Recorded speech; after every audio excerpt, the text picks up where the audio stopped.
7 April, 1945 East China Sea, north of Okinawa.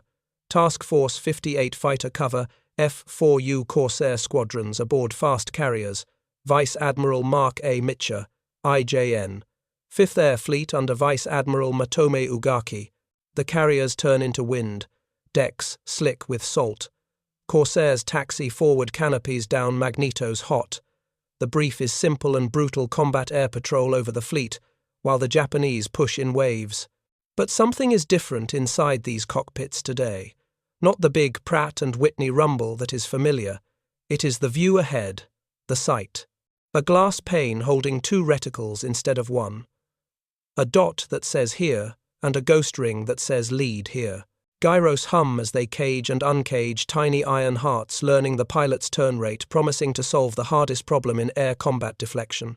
For years, deflection shots punished even the best shooters. Your target turns. You must fire not at him but ahead of him by inches at 200 yards, by wingspans at 400, judging closure, turn rate, bullet time of flight, drop, and praying. Early Corsair deployments flew with classic reflector sights, bright, clean, but dumb. Now, late war, the fleet has started fitting a new brain to the bright glass. The Americans built it as K-14 for the US AAF, and Mark 18 for the Navy and Marines shipping to squadrons from late 1944 onward. On Corsairs, it begins to appear alongside or replacing the familiar Mark 8 reflector sight, the leap from a ruler to a calculator. The launch officer drops his paddle. Corsairs leap wheel up climb as the task force's radar nets call bearings. The pilots settle hands on throttles and index fingers on triggers, and their eyes start working the new ritual. Dial the enemy's wingspan with the left hand, thumb and forefinger, turning the range knob until the floating ring matches the zero's spread. Keep the pipper on the corrected aim point the sight is whispering at you. The gyros measure your own turn, the math rolls in real time, the ring slides where you must shoot. You still fly, still fight, but a part of the arithmetic is now inside the glass. Contacts. Sun at 10 o'clock, metal flashes, Zeeks and Judys angling low. Cap splits high-low, a 2-layer net. A Corsair pair drops through 3,000 feet, crosses the attacker's track and pulls hard left. In the old days, you would guess the offset and squeeze walk tracers and correct waste a second waste 100 rounds. The new sight tightens time. The pilot holds 4G, keeps the moving ring a wingspan ahead of the nearest Judy and commits. 850s speak in one harsh line. The burst meets the bomber in the turn, wings shear an engine, coughs fire. It looks like wizardry from the deck, but the trick is physics rendered visible, turn rate sensed by gyros, range set by wingspan match, solution projected as a reticle you can believe. Across the screen of sky, the pattern repeats, some Corsairs still flying pure Mach, 8 seconds, others newly equipped. The ones with gyros need fewer walk-in corrections and spend less time in the lethal cone ahead of the target. A late war advantage, but not a miracle. The sight will not save a bad brake turn. It will not conjure speed you do not have. It simply trims the cognitive load at the exact second, when adrenaline scrambles judgment, turning good shooters into very good ones, and very good ones into something closer to surgical. That is the shock for the attackers. The Americans are scoring clean deflection, kills at ranges and angles that once punished them. Japanese planners expected American marksmanship to improve with experience. They did not expect a glass box to erase half the guesswork. Late in the war, Japan tested a homegrown gyro sight, the Type 4 Model 3, rare, late, and scarcely fielded. In practice, the mass deployment advantage belonged to the Allies. Where the Zero's cockpit still framed a fixed dot, the Corsairs could now show a moving truth. By spring 1945, that edge was arriving on carriers in numbers K-14 inches, the Army's Mustangs and Thunderbolts Merc, 18, with the Navy and Marines supplementing legacy, Merc, 8 installations, an ecosystem of sighting, that tilted deflection gunnery across the theatre. A Corsair rolls upright after a pass, checks 6, and climbs back through contrails. The pilot is breathing in short bites, throttle nudged, eyes back to glass. He dials in a fresh wingspan for a 0, keeps the ghost ring a hair ahead as the enemy yanks right, squeezes in a 2-second burst, hits, not luck, not myth, a tool that converts motion to aim before the hand can doubt. On the water below, the task force keeps station, steel decks, ordnance crews, and a supply chain that can send not only engines and wings, but also the small, clever instruments that change how a pilot fights. The day ends with oil streaks on the wind and cordite in the nose. Debrief notes shorter, bursts higher, first pass hit rates less wasted ammo. The Corsair remains the same. Brutal machine, 450 plus miles per hour, climb like a fist, 8 guns like a buzzsaw, but the sight makes its bite land where the brain intends. In the enemy's memory, the angles feel unfair now. They are hitting in the turn one flyer mutters on a runway that will not be there next month. The sky is still the sky, but the aiming is different. The glass does not guess, it measures. A rate gyro senses the pilot's turn, a second element damps the wobble, the circuitry ties. Turn rate to the range the pilot dials with a wingspan knob. The ring floats where bullets will be when they cross the target's path. The trick is not mystical, just motion turned into angles. Angles turned into a picture the eye can follow under stress. On the Corsair, the installation sits ahead of the glare shield, compact armoured tied into the gun switch and dimmer. Pilots learn a new habit loop: spot close, match wingspan, keep the pipper where the ring tells you, then fire short and cold. Less walking tracer, fewer second chances because you do not need them. Across the water, the attackers still expect the old dance overshoot corkscrew chase spray correct. Training manuals taught that Americans hesitate on deflection, that they open too far, that they close too much, that they waste ammunition in the guesswork of crossing shots. Today, that margin thins. The sight forgives a little imperfect timing and punishes every predictable turn with a tighter first burst. A pilot who once needed a whole belt to stitch a bomber now needs a quarter of it. The difference lands in seconds and yards, but seconds and yards are life. Inside the zero, the view is familiar, a fixed dot on glass, a pilot's brain doing the lead math. Many Japanese flyers are still superb at it. Years of hard combat have pared away the hesitant, but the pipeline has changed. Fuel is scarcer, time aloft is shorter, losses are heavier. A device that raises the floor of accuracy benefits those who have skill gaps and those who are already practiced. That is what rattles the attackers. American deflection fire feels less random, more immediate, more repeatable. You can sense a pattern you cannot see somewhere inside their cockpit glass. The answer appears a fraction sooner. The Corsair itself amplifies the effect. Stable gun platform, high roll rate at speed. If the pilot can hold a firm turn and keep the sight's geometry settled, the 8 guns send a single braided line. The sight encourages discipline. No need to saw the stick or yank past the solution. Hold, breathe, squeeze. 2 seconds, then break. Gun camera films later show shorter bursts and cleaner strikes, wings clipped at the joint engines punctured at the arc where the prop disc meets the cowl. Debriefs record the same refrain, less correction after the first squeeze. None of this is magic without logistics. The fleet has crates of sights, spares voltage regulators, trained techs who can bench test a gyro in a tent with salt blowing under the flap. New pilots get a pattern ride and then live reps until the dial and lead move is muscle. Armourers boresight carefully check convergence, ink the plexi with tiny marks so range presets can be set by feel at night. The small fussy work turns into combat speed later when hands are shaking and eyesight narrows. The enemy studies too. Intelligence reports filter through talk of a Japanese Gyro-Sight program, late and thin field trials on a handful of airframes more promise than presence. Some American crews pick up shattered sights from downed planes and send them back with notes. The lab verdicts come months later, by which time the carriers have already moved on. The shock is not that Japan cannot invent such a device. It is that the Allies managed to build ship, train, and keep them working at scale while fighting a moving sea war. On the line, adoption is uneven. Not every cockpit has the new glass. Some veterans prefer the old fixed dot and their own instincts. Others split the difference, use the gyro when angles get steep, revert when the fight flattens. The ship's air officer does not care which creed wins, so long as hit rates rise and fuel and ammunition come back with enough margin for the next launch cycle. Data creeps onto chalkboards, average rounds per claim trending down, average time to first hit shortening. Small numbers that hint at large outcomes across hundreds of sorties. The effect lands hardest during the first pass. That is where nerves ruin aim, and where a machine that steadies the picture steals the enemy's surviving chance. A Judy curves for the deck, and the Corsair crosses the apex of her turn. The sight's ring sits a span ahead of the canopy frame, not where the heart wants to shoot, but where the geometry says to. 2 seconds. A dozen. 50 rounds meet the line of flight, and the bomber folds. The escorting Zero jinks to cover. Another Corsair already trimmed, and fast keeps the ring just ahead of the Zero's spinner and clips off the prop arc with the first stitch. These are not long duels. They are fast, practiced cuts. Pilots still miss.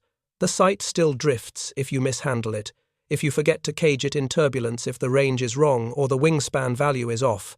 The wind still cheats you. The sun still blinds you. But the floor has lifted, and that is often what decides a fleet's day. What the enemy calls sniper fire is not a gift from the gods. It is a system engineering training supply tightened until human error has less dark space to hide in. Dusk lays a copper sheen over the wakes. The cap comes down in pairs, fuel low, barrels hot. Deck crews chalk tires, chock wheels, fold wings, and push steel birds toward elevators as the next deck load lurches to the cat. In the ready room, the pilots talk more about cues than about kills. How far the ring sat off the canopy bow when the hits landed, how much to bias the wingspan knob for an A, 6M, at a quartering view, how the reticle lag felt as the G stacked. Up. The language is changing. The aim is not an art tonight. It is a procedure. They meet head-on over broken cloud curtains, of vapor ripping across canopies as both sides commit to the merge. The Corsair carries brute speed and a clean dive. The Zero carries a tighter, low-speed turn and a pilot's feel for angles honed over years. What changes the opening seconds is not courage. It is how quickly a pilot can turn a picture into a lead. The Corsair's sight stabilizes as the nose skims the horizon ring floating ahead, pippa steady, and the pilot resists the old habit to fire where the heart stares. He trusts the ghost ring. The deflection looks wrong to instinct and right to physics. 2 short bursts, and he is through the merge tracers, crossing the enemy's flight path exactly where the reticle said they would. The counterpunch comes fast. A Zero reverses, climbing into the Corsair's high 6 with a crisp rudder flick. The American had already biased the wingspan knob for a quartering view, so when he rolls level and yaws gently, the ring shifts a hand's width, tiny in glass, massive in space. He does not hose. He cuts a measured 2-second stitch into the angle and then unloads. The Zero slides out of plane smoke lifting from the cowl. This is not showy flying. It is measured almost cold, an interplay of geometry and patience under noise. Lower down, a Judy angles into a shallow dive toward the fleet. A section drops to intercept. In an older fight, the lead might have chased the tail and eaten flak or escort fire. Today, the wingman arcs across the bomber's turn and builds a crossing shot instead. He dials the ring to the bomber's span, holds 4G, and watches the reticle glide to a point that feels too far ahead. He lets the sight finish its math, breathes and squeezes in one tight line. The Judy staggers, catches fire, and slips for the sea. The wingman climbs again, no wide spray, no long correction, just a clean, brief cut. The escorting Zero arrives half a beat late into another Corsair already trimmed and fast another short surgical burst. The pattern spreads across the sky. Some cockpits still carry the old fixed dot and the pilots who love it. Some carry the new glass and trust it. The mix does not break the net, it hardens it. The first passes get sharper because the sight shortens the time between picture and shot, and the second passes, when they happen, begin closer because fewer rounds were wasted guessing the lead. Ammunition lasts. Fuel margins stay sane. Formation discipline holds because shooters are not drifting long across arcs trying to walk tracers. The Japanese are not passive in this exchange. Veteran flyers recount the feel of American bursts now landing inside a turn, and they adapt hard vertical brakes, sudden unloads to spoil the ring's solution, slipping turns that change apparent wingspan and put range errors into the glass. Some of it works. If the Corsair pilot chases too eagerly, if he overranges the knob, if he yanks G so hard the gyros lag, the picture lies for a heartbeat and the burst goes wide. Good opponents live in those heartbeats. They have for years. The difference now is that the American can get that picture back without guessing, and that trims the window in which the defender can breathe. On the boats, the evidence accumulates in the most boring ways: chalk tallies, gun camera frames the log of rounds per claim. Pilots talk about the same small things: how far the ring sat ahead of a canopy bow when hits landed, how much to crank the dial for an A6M seen on the quarter, how the reticle lagged under 5G, and how to smooth the pull to keep the solution honest. Their language shifts from feel to cues. They still respect feel, but they do not let it rule. At altitude, the light goes hard and white. Two Corsairs bracket a Jill that is clawing for height to set a torpedo run that will never happen. The lead does not center the target. He centers the answer, the place the sight tells him the Jill will be when the bullets arrive, a short squeeze. Pieces come off in a clean diagonal. The wingman watches, holds fire. There is no need to add noise to a solved problem, and covers the break as the lead rolls away. Economy creeps into the violence. It looks like confidence from outside. It is mostly procedure. The clash is not only in the glass, it is in time.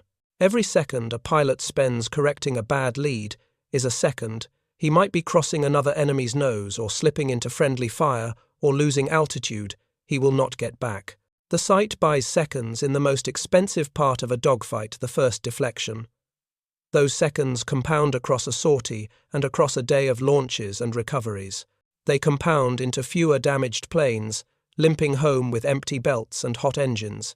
They compound into escorts peeled off sooner to guard the fleet, while other sections finish their work. With each pass that ends in a short, clean burst, the larger rhythm of the task force tightens. None of this cancels the raw facts of air combat. Sun angles still betray. Flak still reaches up. A wrong glance still means a ghost you never saw. A pilot still dies if he rides a solution too long and forgets to clear his tail. The sight does not make a sniper of a fool, and it cannot make a mistake cheap. But it lifts the floor, a relentless, quiet lift that leaves the enemy describing the Americans as if they had grown a sixth sense. They have not. They have wired part of the math into the glass, and they have trained to trust it under pressure. By late afternoon, the contrails have been cut to threads. The cap turns for home. On deck, crews swap barrels, pop panels, check the small humming gyros that earned their keep in the heat. Pilots walk with the quick stuttering steps of bodies still shedding G. In the ready room, the talk is a triumph of small specific nouns: pipper, ring, knob, span words that reduce fear to practice. Outside, the sea holds the wrecks of a day's conclusions. Inside, the lesson is unromantic and absolute. Get the picture, believe the picture, fire short, depart clean. Night brief. The ready room smells of canvas coffee and damp wool. A chalkboard lists tomorrow's cycles. Under it, a smaller board, gunsight checks. Range knobs must track true. Caging levers must move without grit. Voltage must hold under fire. The armourers add one more line: harmonization. Convergence rechecked at 200 and 300 yards. The sight gives you the answer in glass. The guns must meet the answer in space. The crew leads know the rule. If boresight is sloppy, the finest reticle in the world is just a promise that never arrives. Training mutates to match the tech. Pattern hops are no longer only about deck landings and section discipline. They add lead pursuit reps at set angles. They fly racetrack patterns where one Corsair plays target and the other practices matching wingspan, holding G, and trusting the ring when instinct begs otherwise. Gun cameras run even with the safeties, cold film later replayed frame by frame so pilots can see where their sight sat when their hands would have fired. It is not glamorous. It is repetition until the dial, the pull, and the squeeze happen in one breath. Intelligence officers fold in the enemy's answers. Reports circulate, defenders jink vertically to break the sight solution. Unload in the middle of a crossing pass. Switch from flat scissor to climbing spiral. Use the sun to wash out the reticle. So, tactics bend back. Corsairs are briefed to mix rates change G during the tracking phase, so the ring keeps updating, then fire during the defenders unload when the picture steadies. They are told to bias the wingspan knob deliberately low when the view is quartering to avoid overleading. They are told to break off, clean the instant the burst ends, trusting short strings over long prayers. The device changes radio calls. Lead 1 ring, span matched, ring half a bow. Directions that once sounded like poetry now sound like geometry. Even wingmen can cue each other's aim. Add span, hold 2G. The cockpit becomes a small lab where inputs and outputs are simple enough to speak under stress. The Zero still turns beautifully. The Judy still dives hard, but the conversation about how to kill them is narrower now, almost procedural, and that steals energy from fear. Decks stay honest. Salt fog creeps into anything that opens. A gunsight that hummed perfectly last launch can chatter now. The techs strip and clean, regel, retorque tiny screws that decide whether a ring floats smooth or stutters. They bench spin gyros on simple rigs and listen with their fingertips. They swap regulators if illumination flickers. Somewhere between the carrier's generators and a pilot's eye, 1,000 minor failures wait. The work shrinks the space they occupy. Adoption spreads, but not uniformly. Some squadrons keep mixed fleets, old fixed dots beside the new glass. In those cockpits, the mind carries 2 pictures. Veterans lean on the dot in the flat and on the ring in the crossing. Newer pilots cling to the ring, then learn the dot's value when the fight goes slow and dirty. The air boss does not care which faith wins. He cares that rounds per claim drop, that first pass hits rise, that cap cycles finish with enough fuel to meet the next wave. The enemy presses changes of his own. More sudden reversals, more corkscrews into clouds, more baiting passes where a slow target invites a tracking shot while a wingman slides into the shooter's blind quarter. The sight is not armor against cunning. It cannot see what the pilot forgets to check. A Corsair that spends too long believing the picture and not the sky will still fly through a trap, so the brief adds a hardline look, shoot, leave. Trust the glass for the burst, then get out of plane. The longer you sit on a solution, the more likely someone will solve you. Numbers creep upward on boards that no camera cares about. Ammo saved per sortie. Seconds from merge to first hit. Average distance of claims recorded by boresight plots after landing. They are dry metrics, but they map to flesh, more planes back aboard, fewer ditchings, fewer pilots fished out of wakes that boil with fuel and disappointment. The ship's doctor notices as quietly as everyone else. Days with fewer burns. Fewer broken collarbones from bad ditchings. The gunsight is not a medical instrument, but it makes a surgeon's changes to the day. Stories travel the fleet. A pilot who once sprayed at every crossing now brings back film with 3 precise stitches and long stretches of restraint. Another who doubted the ring learns to ease his pull so the reticle does not lag in hard G, then watches his tape bloom with first burst strikes. A third sets the wingspan wrong on a quartering. Zero sends a burst a hair too far ahead and lives by luck.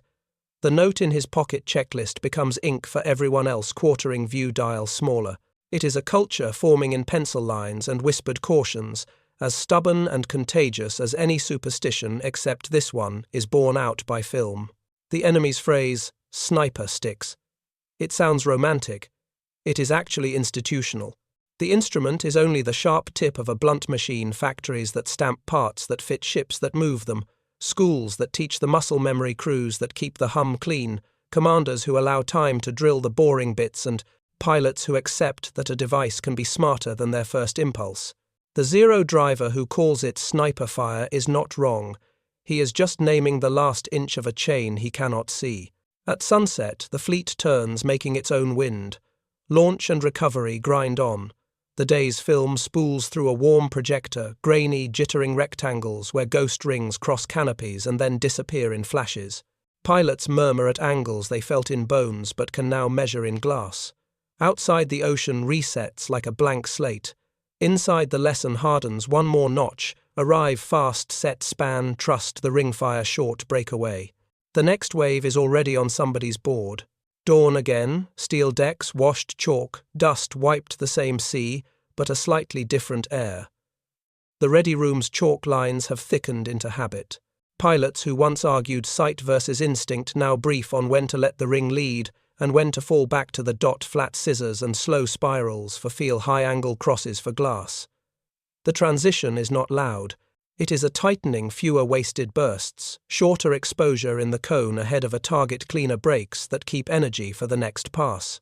The ship's numbers tell the story in dry increments, rounds per claim, falling first hit times, sliding down by heartbeats that matter. But the truth lives in the way voices sound on the radio. Less strain, more cues. Span set, 2G. Hold ring, half a bow. Language that turns chaos into steps. Across the horizon the enemy adapts. Sudden unloads to make the reticle lie. Vertical jinks to drive gyro lag. Sun angles to bleach the ghost ring into nothing. Some of it still works. No sight can see through glare or read a pilot's panic. But the counters are now codified. Ease the pull to keep the gyro honest. Lead into the unload fire as the defender flattens. Bias wingspan low at the quartering view, so the picture does not overlead. What used to be law becomes procedure, and procedure travels better than bravado. It rides in pocket checklists, in quick brief notes. In a chief sparked reminder at the ladder, short strings then leave. On the hangar deck, the miracle is maintenance. Bench spinners hum as techs listen with fingertips for a gyro that sings wrong. Regulators swap before a flicker becomes a failure. Armourers bore sight until the convergence is not theory but a fist at 250-300 yards. Salt wants to eat everything. Rags, grease and patience say no. The sight is a small thing, but it is where a 1,000-mile chain ends. Factories stamped its gimbals, railheads moved its crates yards, loaded its pallets, carriers sheltered its crates through gales, and now a boatswain's mate wipes the salt out of its seams, so a pilot can trust a ring when his heart would rather guess. The Corsair's own character knits to the glass, high-speed roll to get the nose where the ring demands, heavy, honest guns that throw a single braided line when the platform is steady, power to cross the circle instead of chasing its rim. The sight does not make the airplane new, it lets the airplane be more of what it already is. The result looks like swagger from the outside. Inside the cockpit, it feels like discipline, 2 seconds of burst, a clean unload, a climbing brake that leaves fuel and options, instead of the old spray and pray drift that bled both. Pilots learn not to worship the device. They learn where it lies and how to make it tell the truth. Cage it when turbulence tries to shake the logic loose. Uncage early so the solution can settle before the pass peaks.